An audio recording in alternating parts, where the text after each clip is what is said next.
Saan ka ba talaga nanggaling kagabi? Sinong kasama mo kagabi? Angela, pauwi na kasi dapat ako. Pero nakita ko yung batchmate ko ng high school. Sino? Sino? Sino? Si Matthew. Matthew. Parang ngayon ko lang yata narinig yung pangalan na yun. Hindi kasi, hindi ko pa siya nakukwento sa'yo. Pero hayaan mo, pag nagkaroon ng oras, imbitahin natin sa bahay, mag-dinner tayo, papakilala kita. I believe him. Not unless you don't trust your husband. May tiwala ako sa asawa ko, Chloe. Talaga ba? Bakit parang nagdududa ka? Gusto ko lang malaman yung totoo. Wala namang pagdududa dun sa tanong ko eh. Tsaka alam ko naman na walang gagawing masama tong si Bernard. Oo nga. Tsaka hindi naman lahat ng lalaki katulad ni Jerome na masamang tao. And who are you to judge? Ang point lang ni Jessie, hindi ka deserve ni Jerome. Maraming mas tamang lalaki para sa'yo. Maybe you're right.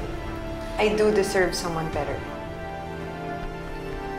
But that doesn't give you the right na pakialaman ang buhay ko. Ang righteous kasi ng mga kaibigan ko eh.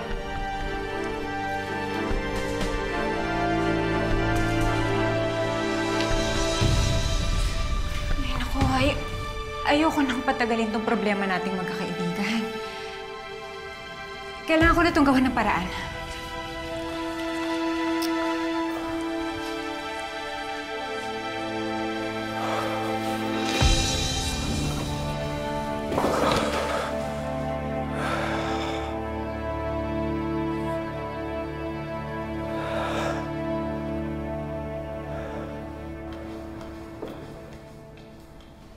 Chloe! Sandali! What?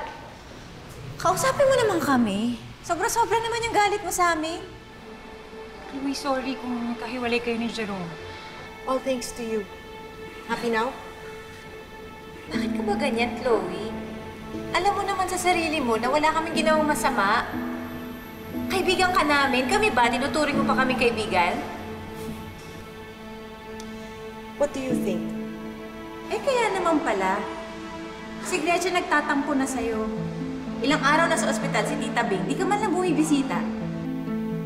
Bakit ka nga naman dadalaw? Naging sobrang close at supportive lang naman ang nanay niya sa'yo. Mga bata pa tayo, di ba? Pwede ba tapusin na natin to? Huwag na nating patagalin. Chloe, magkakaibigan tayo. Maniwala ka't sa hindi. Hindi ko gusto na magkahiwalay kayo ni Jerome. Kahit na against ako sa relationship ninyo, hindi ko gagawin yun. That doesn't matter anymore.